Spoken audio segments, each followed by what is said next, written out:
इन दुआओं को रोजाना पढ़ने की आदत बना लीजिए।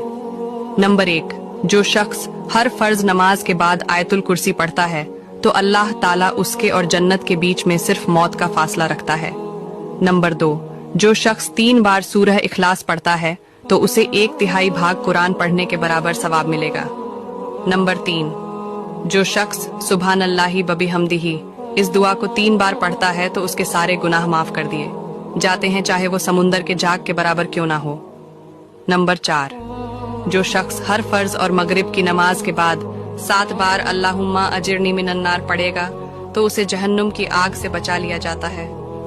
नंबर 5, जो शख्स 3 बार पढ़ता है अल्लाहुम्मा इन्नी असलुकल जन्नह तो जन्नत खुद कहती है कि या अल्लाह इस शख्स को जन्नत में दाखिल कर दे।